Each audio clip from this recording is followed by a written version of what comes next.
Hello, this is Vision Denial and Clearing Vision MSI 2022 edition. My name is Sam. If you're new to this channel, I have watched every single playoff game from every competing region of MSI. And long past this is the show where we take a look at the daily goings of MSI and see what's going on, what's happening, man.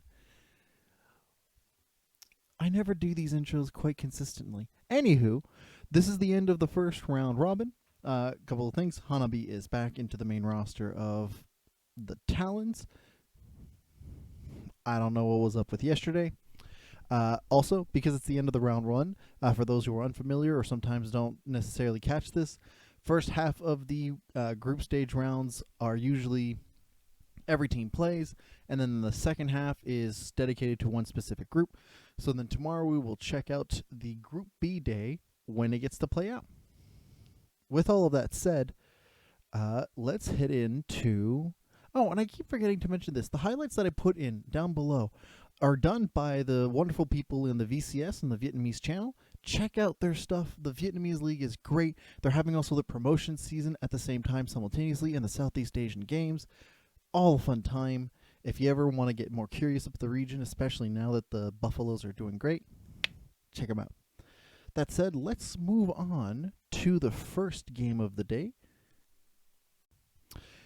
The LCO's Order versus North America's LCS Evil Geniuses. Now, I don't think the Vayne pick is what did it, but its presence makes me think Order didn't exactly know what they were actually going up against. They look lost again, really resorting to mistakes from Evil Geniuses more than their own proactive play.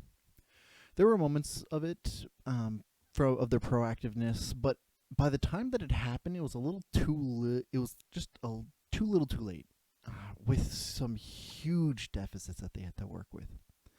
Evil Geniuses, on the other hand, really overforced some early game plays, but once the control was set, it was super clean, calculated, near perfect vision approach and wave management.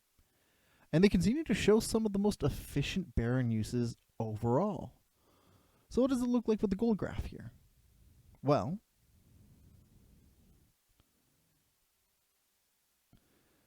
taking a look at the situation here, Evil Geniuses don't have much of the control for a good portion, not like a solid control of the situation, but it balloons quickly, like out of control. The second the 15-minute mark hits, you can really tell that the Evil Geniuses have found their stride and have started pushing. And I think the games that they had shown against G2 act more as a reference point of how good G2 is versus how bad Evil Geniuses is in general. I think they just needed to get used to the situation. And with this particular buffer and the time to practice and get their groove going, we should see an Evil Genius in the round 2 during their particular day of play really bounce back from this. But, and I gotta say, this Order really needs to hunker down and figure out what's going on. Even with some of the answers they kept finding from the really rough early game approaches that Evil Geniuses had, they just continuously waited for mistakes more than anything else, which is really counter to the kind of proactiveness that they had during the playoffs in the region. I kind of want to see them be a little bit wild, more chaotic than what they're doing right now. But we'll see. Next up, we got Europe's and the LCE's G2 Esports versus Order back from the LCO. And, oh gosh, it doesn't get better. Order's showing more signs of life in this game, but it's still too slow on the uptick. G2 understanding their win conditions and attacking it at all points of the game, as well as being, however, a little overzealous at the start. And they had some of these moments of overzealousness or overcommitment really slowed down their tempo, but not much more than how it went for Evil Geniuses in the previous game. Uh, they're still showing some strong mechanical prowess and understanding their movements. Nail them another win. And they're now pretty positive in a pretty safe spot for the second half of their round robin. And as bad as it is to compare, Order look more like a team to compare Evil Geniuses and G2 more than themselves. And that's really unfortunate because they haven't gotten a chance to show a lot more than that. So what does the gold graph look from this game?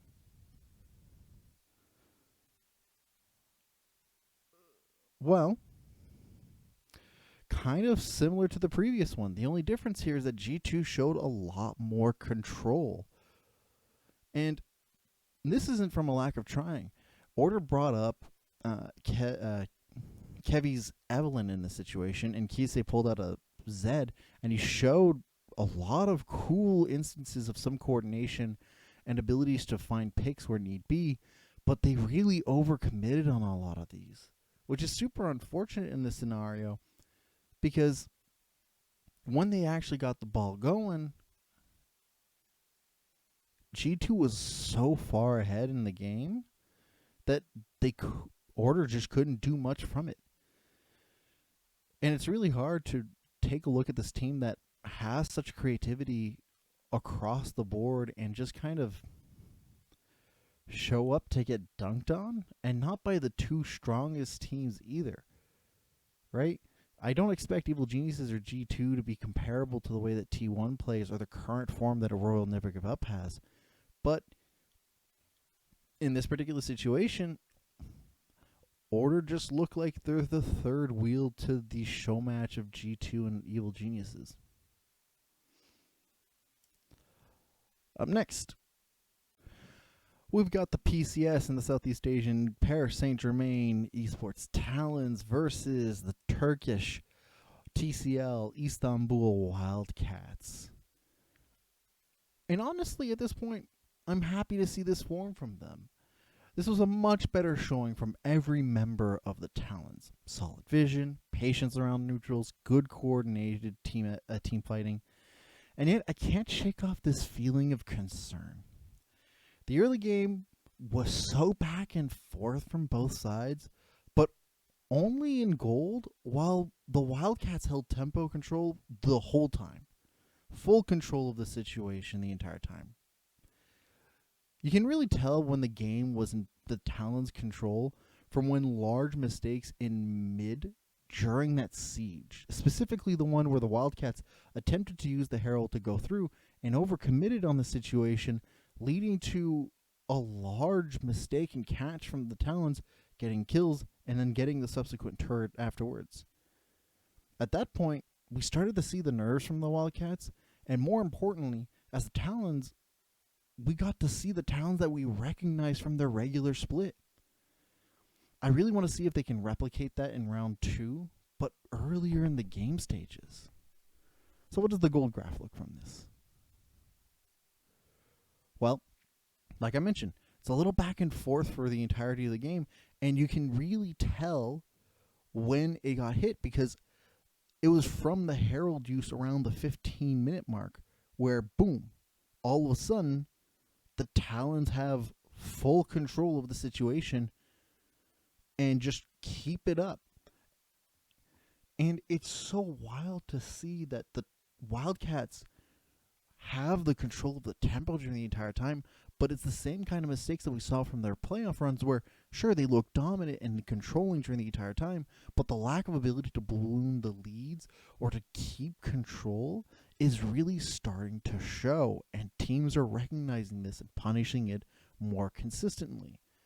And it's nice to see the Talons recognize this and actually go from something, do something with it, but I need to see this be placed earlier into the game or they're going to get left in the dust, similarly to some of the other teams who can't play the early game.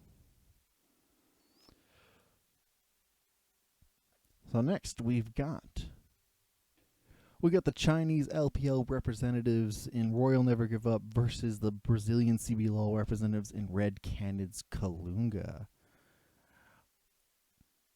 As incredibly dominant as Royal Never Give Up was in this game, it felt like they were being much slower than they needed to be.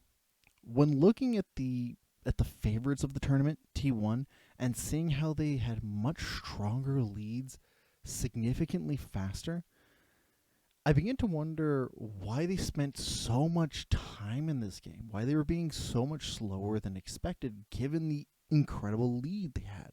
Now granted, the Red Canids pulled off a very solid first 5 minutes with the level 1 play, but once Royal Never Give Up regained full control, it should have been a case of an ever-growing tempo and gold lead. And as the gold grew, the tempo just stayed stagnant. Now, the game moving forward, only when Red Canids made mistakes in positioning or attempted to make comeback plays. Of which, honestly, super nice to see that Red Canids were proactive, even while massively behind. They were getting a lot of vision in, really understanding the control, understanding what they needed to do to make sure to stay ahead. Even if they were risky plays, their proactivity was really nice to see, which is a lot more than how Royal Never Gave Up approached things. Sure, the Canids were sloppy, but the proactivity I prefer out of waiting for the mistakes and just being cleaner at punishing it. It's super subtle with the situation, but the fact that it took so long, and let's just take a look at the gold graph from it, right? So, most games that are of this kind of dominance tend to end, if you want to compare the two favorites of the tournament being Royal Never Give Up and T1, this kind of dominance for T1 is usually done minutes before, and yeah, sure, comparing minutes, but seconds make huge difference in League of Legends. So minutes are huge in this situation. And the fact of the matter is that a kind of dominance that RNG showed around the 8-minute mark, where it really started to look like it was starting to gain their control, should have made it super easy to continuously gain the lead at a much faster rate. And it wasn't there. This is a game that I could have seen T1 easily finish within 25 minutes and less even, while we see here RNG finishing it as we approach 28 minutes into the game. Now, these aren't the 36 minutes games that we saw yesterday, but I need to compare the two mostly because as dominant as they look, the lack of early game proactivity, the lack of strength from that point and really waiting for the mid game is not going to cut it come the Rumble stage.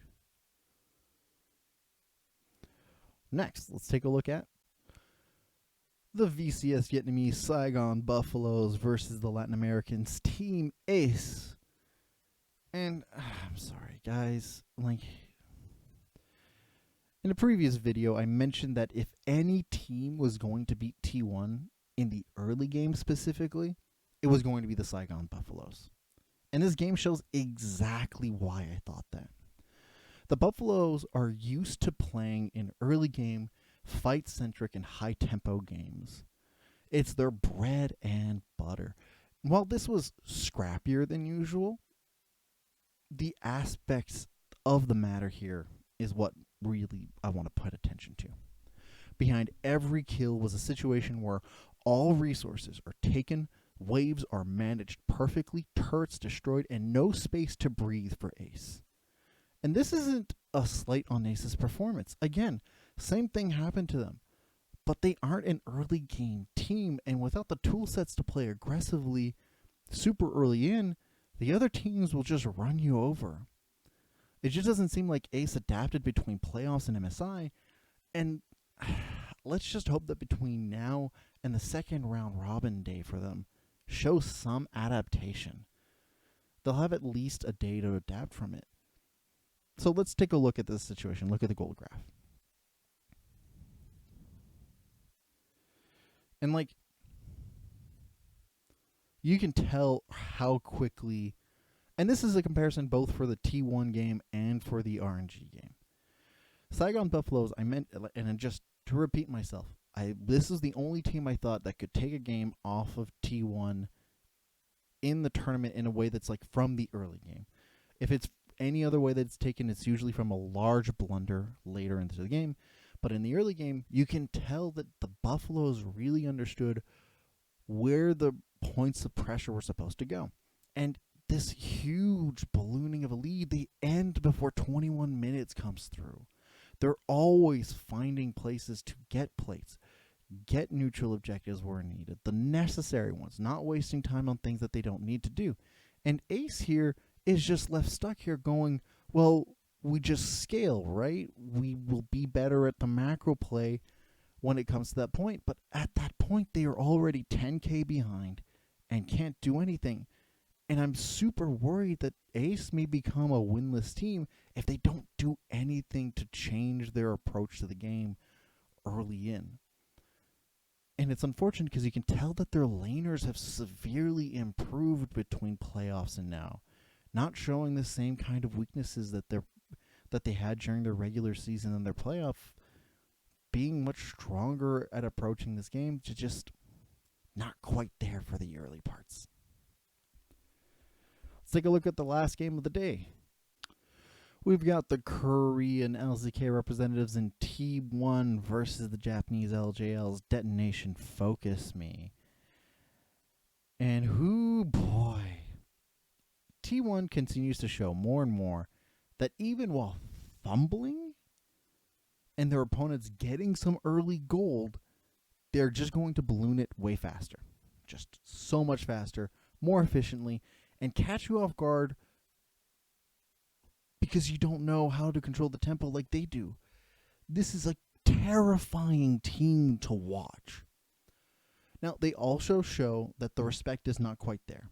T1 doesn't seem to look at any of the teams from Group 1 as something, or as Group A, as something to be like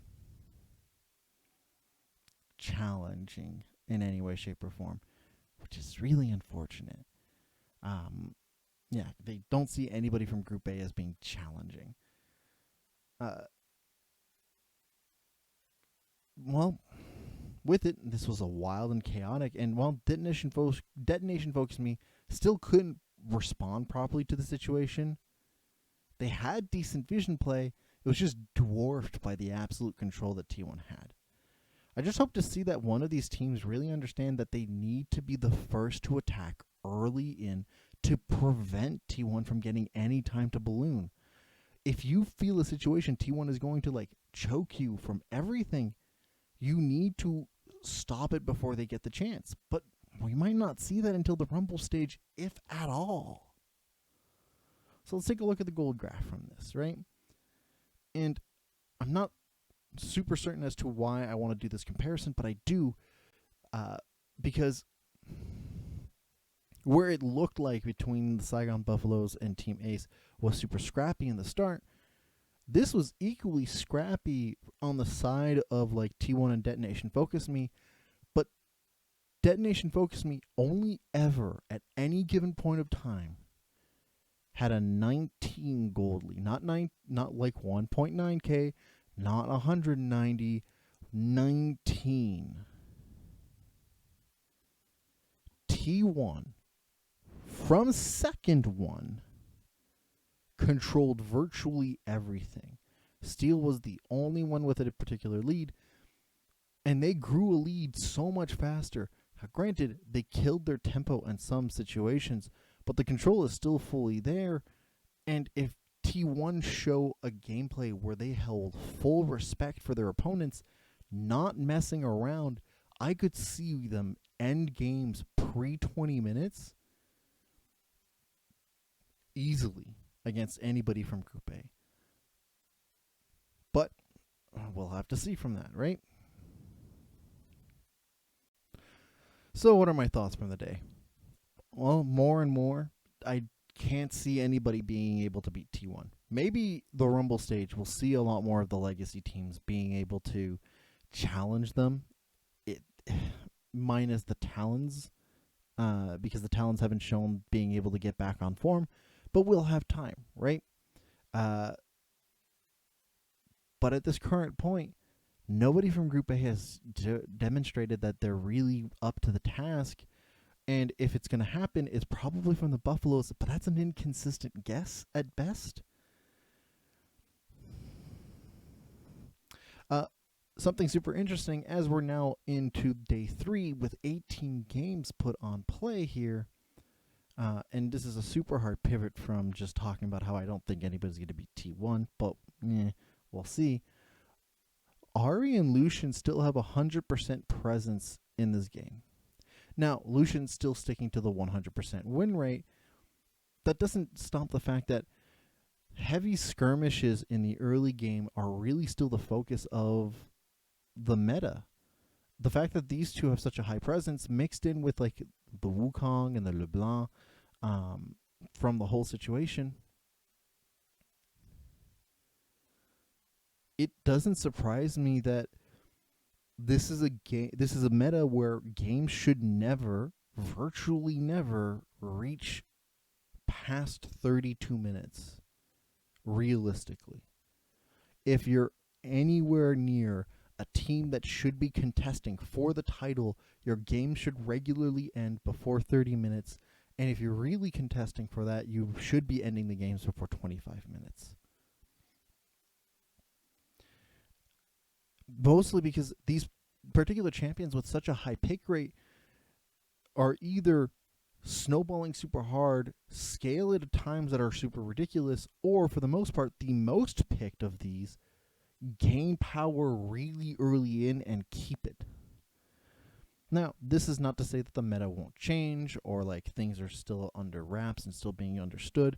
Professional play with one patch, especially on a short period of time, tends to be a little bit more difficult, and the changes from group stage to rumble stage to playoffs is going to vary. But at this current moment, the group stage meta is finish games early, finish them strong, and you better pick for that.